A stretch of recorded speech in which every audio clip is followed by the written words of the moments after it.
Hello students, मैं आपका teacher doctor Sumit Kumar Rai. आज मैं जो आपको लेक्चर देने वाला हूँ, आज मेरा जो लेक्चर है वो ग्रेविटेशन के ऊपर है और ये मेरा दूसरा लेक्चर है ग्रेविटेशन के ऊपर। पिछले क्लास में मैंने आपको बताया था ग्रेविटेशनल पोटेंशियल क्या होता है। आज जो है इस लेक्चर में हम लोग फोकस करेंगे कि अगर कोई एक स्फेरिकल शेल है, उसके स्फेरिकल शेल के वजह से ग्रेविटेशनल पोटेंशियल और ग्रेविटेशनल फील्ड कैसे निकालते हैं। तो पहले हम लोग क्या करेंगे कि ग्रेविटेशनल पोटेंशियल निकालते हैं किसके, शेल के वजह से। और हमने पॉइंट जो है वो आउटसाइड द शेल लिया हुआ है, आउटसाइड द शेल लिया हुआ है। तो हमने क्या बनाया है कि ये मान लीजिए एक तरह से ये पूरा एक स्फेरिकल शेल है और हमने पॉइंट पी को इस शेल के बाहर, जो कि सेंटर से स्मॉल आर डिस्टेंस की दूरी पर है, और उसका जो रेडियस है शेल का वो कैपिटल आर है। हमने कंसीडर किया एक थिन स्लाइस, ठीक है, थिन स्लाइस हमने कंसीडर किया। और ये थिन स्लाइस एक रिंग के फॉर्म में, इसके ऊपर एक रिंग के फॉर्म में बनेगा, जिसका कि उस रिंग का जो रिंग बनेगा वो सी डी और ई एफ, आप देख सकते हैं सी डी और ई एफ। और आप इस स्फेरिकल शेल को आप ऐसे इमेजिन कर सकते हैं कि एक स्फेरिकल शेल जो है ये एक नंबर ऑफ रिंग्स को, अगर आप एक नंबर ऑफ रिंग्स को एक दूसरे के ऊपर पाइल कर दें तो एक स्फेरिकल शेल का शेप ले लेता है। तो we can imagine a spherical shell nothing but consisting of N number of rings piled upon one another. तो जो हमने रेडियस लिया था रिंग ई के, उसका हमने रेडियस निकाल लिया आर साइन थीटा से, उस ट्रायंगल को कंसिडर करके। फिर हमने सरकमफ्रेंस निकाला, सरकमफ्रेंस ही पता है आपको 2 पाई आर होता है। तो अगर उस रिंग का रेडियस आर साइन थीटा निकला तो उसका सरकमफ्रेंस जो होगा वो 2 पाई आर साइन थीटा होगा। उसका विड्थ जो होगा निकल जाएगा, क्योंकि हमें पता है angle is equal to R का अपॉन रेडियस होता है। तो उसका जो विड्थ होगा वो एक तरह से आर्क के बराबर होगा। तो आर एंगल डी थीटा हो गया और रेडियस आर हो गया, तो आर डी थीटा बन जाएगा। अब surface area of the ring निकालना है, जो हमने स्लाइस का जो रिंग कंसिडर किया था। तो क्या करना है, सरकमफ्रेंस और उसके विड्थ को मल्टीप्लाई कर देना है। Circumference 2 pi R sine theta और आर डी थीटा उसका विड्थ था। तो हमारा ये एक 2 pi R square sine theta, इसको इक्वेशन 4 माना हमने। हमें पता है कि मास क्या होता है, डेंसिटी और सरफेस एरिया को मल्टीप्लाई करेंगे तो हमें मास पता चल जाएगा। तो जो उस स्लाइस का जो हमने इमेजिन किया हुआ था, जिसका हमने अभी सरफेस एरिया निकाला है इक्वेशन 4 में, उसका अगर हमें small mass of the slice निकालना हो तो डेंसिटी सरफेस एरिया से मल्टीप्लाई कर देंगे। तो सरफेस एरिया इक्वेशन 4 में है, और अगर मान लीजिए उसका सिग्मा, अगर उसकी डेंसिटी गिवन है तो मल्टीप्लाई कर देंगे तो हमें उसका स्मॉल मास मिल जाएगा।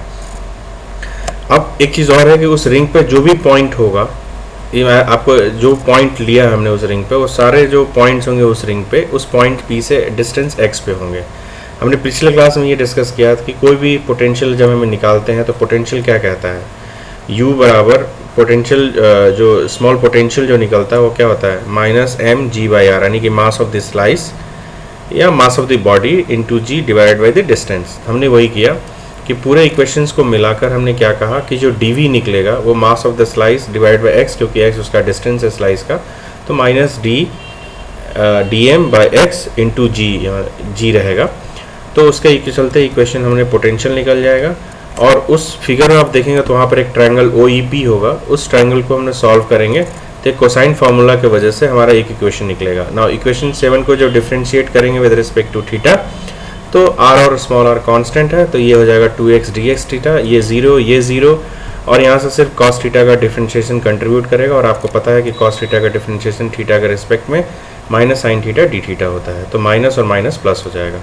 अब ये इक्वेशन 8 जो है, अगर हम इक्वेशन 6 में पुट कर दें तो हमारा जो स्मॉल पोटेंशियल स्लाइस की वजह से कुछ इस तरह का फॉर्म ले लेगा ना, और उसको जब सिंप्लीफाई करेंगे तो फाइनली इक्वेशन 9 हमें मिलेगा।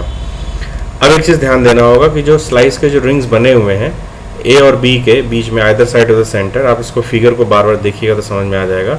तो जो एक्सट्रीमम्स हैं on the either side at point A and at point A, यानी कि बेसिकली हम इस जब इंटीग्रेट करेंगे तो इसका हमें लिमिट्स डालना है, और लिमिट्स डालने के लिए हमें एक्सट्रीमम्स चाहिए, यानी कि लोअर लिमिट और अपर लिमिट। तो एक्सट्रीमम्स का मतलब ये हो गया कि जब पूरे स्लाइस एक साइड हमने लिया हुआ किसी एक डिस्टेंस पे, तो एक साइड से जब दूसरे साइड तक स्लाइड्स जाएंगे तो पूरा का पूरा एक तरह से शेल कवर हो जाएगा। तो एक साइड से दूसरे साइड जाने में, यानी पॉइंट ए से पॉइंट बी तक जाना है, और पॉइंट ए का अगर देखा जाए तो वो आर माइनस आर है, जो कि ये डिस्टेंस है और ये रेडियस है, और पॉइंट बी जो दूसरे साइड होगा वो स्मॉल r प्लस r होगा। तो अगर पूरे इक्वेशन को जब हम इंटीग्रेट करेंगे तो ये लोअर लिमिट और अपर लिमिट इक्वेशन 9 में पुट करके इंटीग्रेट करेंगे और इसको फर्दर सॉल्व जब करेंगे तो हमारा इक्वेशन कुछ इस तरह से बनकर आएगा। और हमें पता है कि जो टोटल मास होता है वो सरफेस एरिया इंटू डेंसिटी हो जाएगा। तो ये वाला जो इक्वेशन है, इतना वाला पोर्शन, ये आपको मास हो गया, total mass minus mg/r, and that is nothing but, तो ये कहता है कि this potential is inversely proportional to the distance of point p from the shell. तो ये हमारा पोटेंशियल हो गया। उसी तरह से अगर हम ऑन द सरफेस लेंगे शेल को, तो ऑब्वियस ही बात है जो स्मॉल r हमने लिया था वो रेडियस के बराबर हो जाएगा, तभी वो सरफेस पे कहलाएगा। तो simply r equal to r जो पिछला इक्वेशन उसे पुट कर देंगे तो माइनस mg/r आ जाएगा। एक और चीज़ कर सकते हैं कि अगर हम जो इंटीग्रेट करेंगे इक्वेशन 10 को, तो जहाँ r minus r to r plus r लिखा था उसको हम सिंपली 0 टू 2r भी इंटीग्रेट कर सकते हैं। जब 0 टू 2r इंटीग्रेट करेंगे तो डायरेक्ट इंटीग्रेशन से भी हमारा सेम वैल्यू मिलेगा जैसे कि इस यहाँ पर आया हुआ है। तो ये वैल्यू और ये वैल्यू सेम है, दो अलग अलग तरीके से आप निकाल के इसको सॉल्व कर सकते हैं। अगर जैसे हमने एक पॉइंट P बाहर लिया हुआ था इस जगह पे, इतनी दूरी r पे, अब हमने वो पॉइंट P आप देखिए शेल के अंदर ले लिया, क्योंकि हम इनसाइड द शेल निकालना चाह रहे हैं ग्रेविटेशनल पोटेंशियल। तो इस शेल के अंदर जब हम ग्रेविटेशनल पोटेंशियल निकालेंगे तो ऑब्वियस बात है सारा चीज़ सेम रहेगा जैसे मैंने पिछले पहला केस में डिस्कस किया, बस डिफरेंस ये होगा कि अब डिस्टेंस ये r है, यानी कि रेडियस अब बड़ा हो जाएगा। तो अगर इस शेल को कंसीडर करना है तो ऑब्वियस बात है मुझे इस पॉइंट से इस पॉइंट तक जाना होगा, यानी कि I have to go from r minus r to r plus r। तो a और b का एक्सट्रीम बस लिमिट्स जो है पिछले के हिसाब से वो चेंज हो जाएगा। वहाँ पर small r minus capital r था, यहाँ capital R minus small r हो जाएगा। और उसी इक्वेशन 2 में फिर से अगर उसको पुट कर देंगे तो फाइनली हमारा इक्वेशन आ जाएगा माइनस mg/r। तो आप देख सकते हैं this is nothing but basically constant quantity what you are getting. अच्छा, अगर हमें ग्रेविटेशनल फील्ड निकालना है, अगर हमें ग्रेविटेशनल फील्ड अगर निकालना है यहाँ पे हमें, तो ग्रेविटेशनल फील्ड कैसे निकलेगा? मान लीजिए जो पॉइंट आउटसाइड दिस शेल है, यहाँ साफ नहीं दिखाई दे रहा है बट अगर आप ध्यान से देखें तो इसको जो पोटेंशियल ग्रेडियंट इलेक्ट्रिक फील्ड निकालने का माइनस dB/dr, यानी कि पोटेंशियल को अगर r के रिस्पेक्ट से डिफ्रेंशिएट कर दें तो आपको माइनस mg/r² निकलेगा ऑन द सरफेस। चूँकि पहले डिफ्रेंशिएट करना है और फिर लिमिट पुट करना है तो माइनस mg/r² आ जाएगा, यानी कि जीरो। गलती लोग क्या स्टूडेंट्स करते हैं कि यहाँ पर डायरेक्ट जीरो पुट कर देते हैं, जो नहीं है सही, क्योंकि कहते हैं कि r कांस्टेंट है। इसका मतलब ये होगा कि you to first differentiate and then put the limits, तो आपको एक कांस्टेंट क्वांटिटी दे देगा। लेकिन हाँ, अगर इनसाइड दिस शेल होगा तो it is already a constant quantity, इसलिए उसको आप जब डिफ्रेंशिएट करेंगे r के रिस्पेक्ट में तो your electric field is zero because the potential inside this shell is always constant. अगर हम ग्राफ को देखें, अगर हमने पोटेंशियल वर्सेस डिस्टेंस, जैसे हमने ये शेल बनाया है और ये डिस्टेंस बाहर की तरफ जा रहा है, तो आप देख सकते हैं तो हमारा पहला जो निकला था वो क्या निकला था कि अगर पॉइंट कोई भी बाहर रहेगा तो वो इन्वर्सली प्रोपोर्शनल टू r होगा। तो आप देख रहे हैं इस तरह का शेप बनेगा, और यहाँ से लेकर यहाँ तक और यहाँ से यहाँ तक जो वैल्यू होगी वो कांस्टेंट होगी माइनस mg/r। तो आप देख रहे हैं कांस्टेंट क्वांटिटी होगा। ओरिजिन आपका इस पॉइंट पर है, यानी कि सारे वैल्यूज़ आपने देखा होगा नेगेटिव होगा। नेगेटिव है इसका मतलब इस ओरिजिन से नीचे वैल्यूज़ होंगे सारे, इस क्वाड्रेंट में और इस क्वाड्रेंट में।